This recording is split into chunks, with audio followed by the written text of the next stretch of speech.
হয়েছিল। আমরা একটা কথা কিন্তু বারংবার বলবার চেষ্টা করেছি যে একান্ত যখন উপায়হীন হবে সরকার, তখনই এই ধরনের অপ্রিয় কিছু সিদ্ধান্ত হয়তো বা সরকারকে নিতে বাধ্য হতে হবে।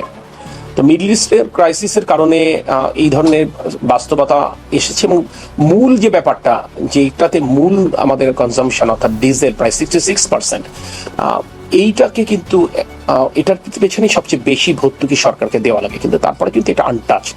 For what reason? সাধারণ মানুষ যেন কোনোভাবে এফেক্টেড না হন।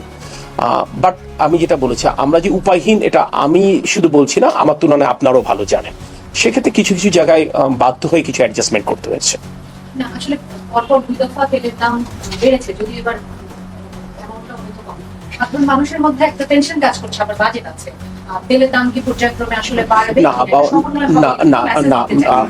খুব স্পষ্ট করে বলতে পারি যে আমরা তো আশাবাদী যে মিডল ইস্ট ক্রাইসিস অচিরে রিজলভ হবে, এবং আমি খুব দায়িত্ব নিয়েই বলতে পারি যদি গ্লোবাল প্রাইস মানে শার্পলি ডিক্লাইন করে, আমরাও খুব শার্পলি এটা অ্যাডজাস্ট করবার চেষ্টা করব। এটা মনে করবার কোনো কারণ নেই, বাট অতীতের অভিজ্ঞতাগুলো আমি একটু বুঝি যে মানুষের সুখকর না, মানে বাড়ে যেভাবে হয়তো বা সেভাবে কমে না। কিন্তু আমি এটুকু দায়িত্ব নিয়ে বলতে পারি যদি এই ক্রাইসিস রিজলভ হয় এবং আন্তর্জাতিক বাজারে জ্বালানি তেলের মূল্য কমে আসে, আপনি নিশ্চিত থাকতে পারেন, যেহেতু এটা নির্বাচিত সরকার, জনগণের প্রতি আমাদের একটি দায়বদ্ধতা রয়েছে, সেই দায়বদ্ধতার জায়গা থেকে জনগণের কষ্ট লাঘবের জন্য আমরা তড়িৎ সিদ্ধান্ত ইনশাআল্লাহ গ্রহণ করব। বিদ্যুতের দাম বাড়ানো নিয়ে আমরা শুনছি যে প্রস্তুত হয়ে গেছে ফাইনাল, তো সেটা কোন পর্যায়ে আছে? না, প্রথম কথা হচ্ছে ইউ আন্ডারস্ট্যান্ড যে এটা তো আসলে বার্ক এটা নিয়ে কাজ করে, আমরা কাজ করি না, এটা হচ্ছে ব্যাপার। এখানে প্রপোজাল তো অনেক কিছুই থাকতে পারে, কিন্তু দিন শেষে একটা শুনানি হয়, সেই শুনানির পরিপ্রেক্ষিতে এটা এটা চূড়ান্ত হয়। বার্কের যে ক্ষমতা খর্ব করা হয়েছিল, সেই ক্ষমতা তো আমরা আবার ফিরিয়ে দিয়েছি এই পার্লামেন্ট, আপনারা দেখেছেন।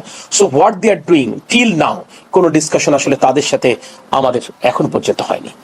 আচ্ছা, একটা বিষয় বলুন যে সময় ইন্টারন্যাশনাল মার্কেটে 17% দাম কম করেছে, ওই সময় আপনারা জ্বালানি তেলের মূল্য বাড়িয়েছেন।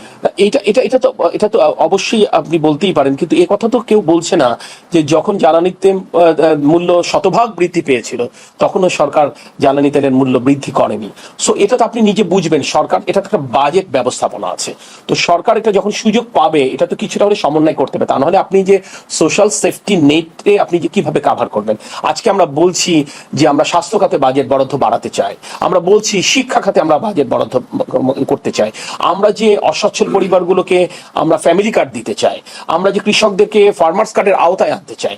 তো এইগুলোর জন্য যদি সমস্ত অর্থের একটি বৃহৎ অংশ যদি আপনার ভর্তুকির পিছনে ব্যয় হয়ে যায়, তাহলে তো আলটিমেটলি প্রত্যেকটা সেক্টর এফেক্ট হয়ে যাবে।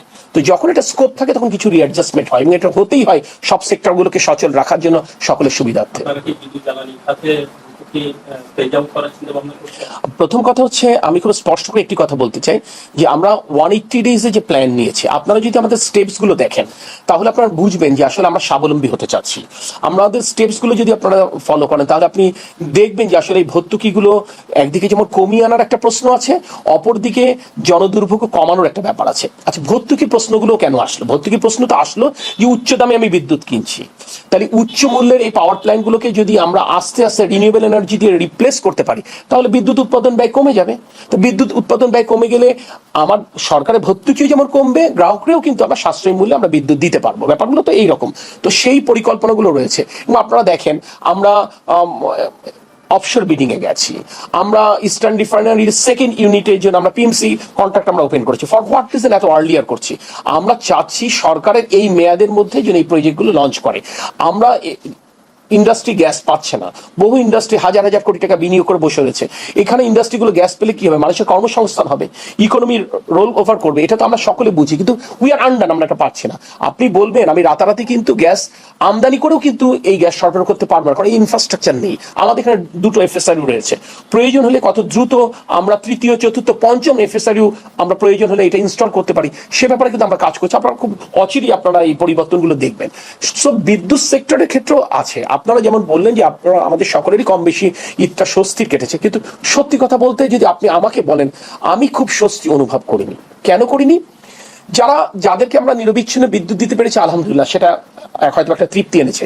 কিন্তু কিছু কিছু জায়গায় তো ঈদের আগে, ঈদের সময় এবং ঈদের পরে কালবৈশাখী ঝড় হয়েছে, ভারী বৃষ্টিপাত হয়েছে, সেখানে তো আসলে আমার পল্লী বিদ্যুতের লাইন ক্ষতিগ্রস্ত হয়েছে এবং সেই লাইন মেরামত করতে গিয়ে আমাদের তো একটু লম্বা সময় লেগে গেছে। আলটিমেটলি আপনি এইরকম একটি সময়ে আপনি যত কথাই বলি না কেন, যখন মানুষ একটু দীর্ঘ সময়ের জন্য বিদ্যুৎহীন থাকবে, সেখানে আপনি আমি থাকলেও তো আপনার আমার মধ্যে একটা অস্বস্তি কাজ করতো, বিরক্তি কাজ করতো, ক্ষেত্র বিশেষে ক্ষোভও কাজ করতো। তো এটা তো কিছু কিছু ক্ষেত্রে ঘটনাগুলো ঘটেছে, সেগুলো তো আসলে আমাদের অতৃপ্তির কারণ এবং আমাদের অস্বস্তির কারণ। আমরা এই ছুটির মধ্যে কিন্তু নিরবিচ্ছিন্নভাবে আমাদের মন্ত্রণালয়ে আমরা কিন্তু উই আর কানেক্টেড, এবং আমরা আজকে সকালে ভেরি ফার্স্ট আওয়ার আমরা এই কথাগুলো বলেছি। দুপুর 3টায় কিন্তু আমরা বিদ্যুৎ বিভাগের সমস্ত দায়িত্বশীল ব্যক্তিবর্গকে নিয়ে কিন্তু আমরা বিদ্যুৎ ভবনে মিটিং করছি, যে আমরা আসলে কি ফাইন্ডিংস হলো, ঈদের এই ছুটিটা আমরা মানুষকে কতটুকু কমফোর্ট দিতে পারলাম, যদি না পেরে থাকি তাহলে ত্রুটিটা কোথায়, তাহলে এটা কত দ্রুত এটা রিজলভ করা যায়। অর্থাৎ আমরা কিন্তু মাইনরলি এই ব্যাপারগুলোকে কাজ করবার চেষ্টা করছি। মানে এটা তো আপনি ইউ আন্ডারস্ট্যান্ড, এটা থ্যাঙ্কসলেস জব। আপনি 90% মানুষকে স্বস্তি দিলেও কোনো লাভ হবে না, বাকি 10% যাদেরকে স্বস্তি দিতে পারলাম না, ওইটাও আমাদেরই দায়। সামনে বাজেট আসছে, বাজেটে বিদ্যুৎ জ্বালানি সেক্টরে আপনি বাজেট আমরা আশা করছি রিনিউয়েবল এনার্জির ক্ষেত্রে হয়তোবা সুসংবাদ আমরা পাবো সকলে, এবং সেটা প্রয়োজন আমরা মনে করছি।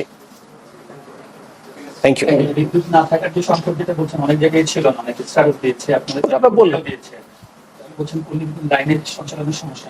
না, এটা ওই যে আমরা বললাম যে খুব লম্বা লাইন থাকে ওদের, ইউ আন্ডারস্ট্যান্ড, যে যখন ঝড়ে একটা এফেক্ট করে, হ্যাঁ, তখন ধরেন 70 কিলোমিটার লম্বা লাইন, যে কোনো একটি কর্নারে যদি এফেক্ট করে তো 70 কিলোমিটার এরিয়াতেই কিন্তু ইন্টারাপশন হয়ে যাচ্ছে। ধরেন আমি বলি আমার জেলা যশোরের কেশবপুরে, তো ওখানে প্রচন্ড ঝড়ে পোল পড়ে গেল। তো ওই পোল যখন উঠাতে পারলো না, তখন ওরা তাৎক্ষণিকভাবে একটা অল্টারনেটিভ করলো যে কাঠের পোল কিন্তু রাখতে পারলো না, আবার পড়ে গেল।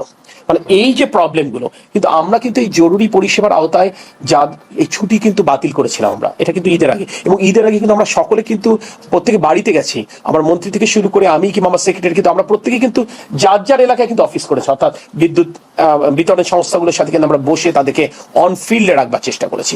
কিন্তু প্রাকৃতিক এই দুর্যোগের সাথে তো আসলে আপনার আমার কারণে কিছু করবার থাকে না, কিছু ক্ষেত্রে আমরা অসহায় থাকি। এটা উন্নত দেশে হয় কি, এগুলো তো আন্ডারগ্রাউন্ডে লাইন যায়, আমরা তো সেই জায়গায় না, আমাদের তো এই উপর থেকে লাইন যায়। সো এই বাস্তবতা আমাদেরকে মেনেই নিতে হবে। কিন্তু